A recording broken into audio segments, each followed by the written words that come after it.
राजधानी पटना से एक अजीब मामला सामने आया है, जहां किराए के फ्लैट में रहने वाली एक लड़की ने अपने ही रूम पार्टनर को बॉयफ्रेंड को बुलाकर पिटवा दिया।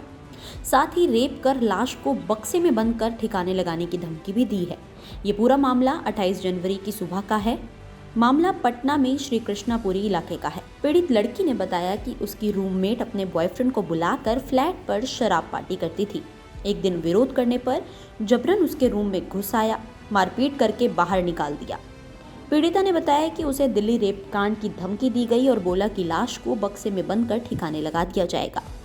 लड़की ने बताया कि पहले उसकी रूममेट ने हाथ पकड़ा, फिर बेड पर पटका, गाली गलौज की।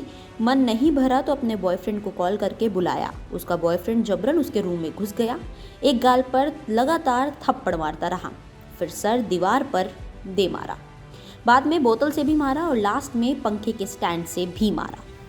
जानकारी के अनुसार पीड़ित लड़की मधुबनी जिले की रहने वाली है। पटना में एक रियल एस्टेट कंपनी में बतौर एडमिन जॉब करती है। 1 दिसंबर को ब्रोकर संतोष के जरिए उसने कृष्णपुरी इलाके में श्री राधा हरी अपार्टमेंट में 3 BHK का एक फ्लैट 15,000 रुपये किराए पर लिया था। किराया महंगा होने की वजह से उसने ब्रोकर के ही जरिए 2 लड़कियों को अपने साथ भी रख लिया था, जो अपने आप को स्टूडेंट्स बताती थी। पहले सब कुछ सही चल रहा था, लेकिन कुछ दिन बाद सारी सच्चाई सामने आ गई। पीड़ित लड़की ने अपनी जान किसी तरह से बचाकर वहां से भाग निकली। इस घटना के बाद से लड़की काफी डरी और सहमी है। फिलहाल पीड़िता पटना को छोड़कर चली गई है। अकेले होने की वजह से उसे अपनी जान की चिंता थी।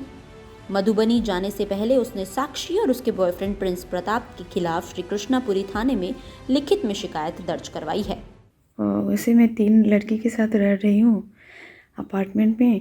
3 BH का रूम है, उसमें हम 3 लोग रह रहे हैं, रूममेट हैं, जिसमें एक का नाम गुड़िया है, एक का नाम साक्षी है।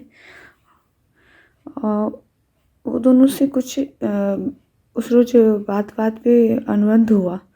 अनुबंध होते होते शाम को वही बातचीत हुई हम दोनों के बीच में, और बात हुई तो आपस का कुछ मैटर था, और बात करते करते हम लोग में थोड़ा सा एग्रेसिव बात हुआ, जिसमें साक्षी का बॉयफ्रेंड प्रिंस वो कुछ देर के बाद आया।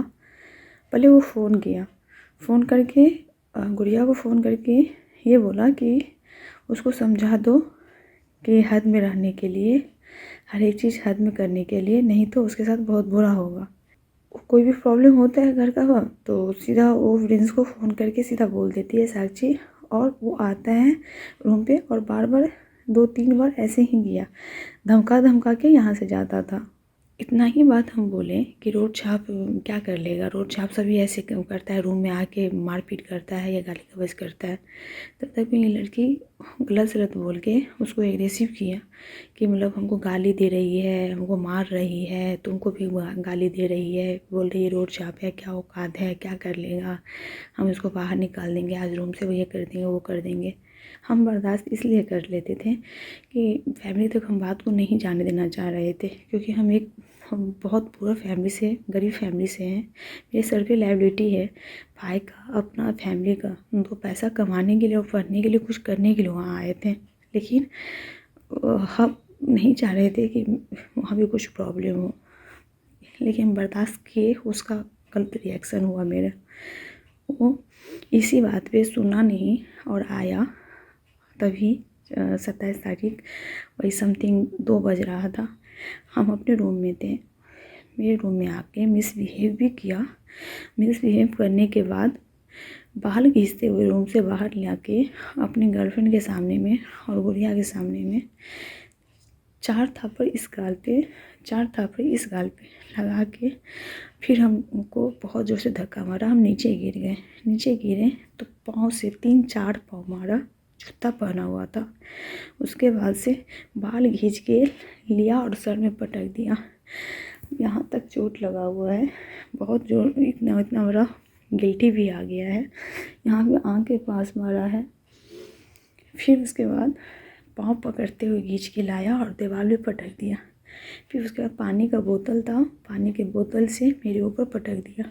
फिर उसके बाद एक पंखा था, पंखा का स्टैंड, हम नीचे सोए हुए थे, पाँव उठाया और मुंह को ऐसे किए थे।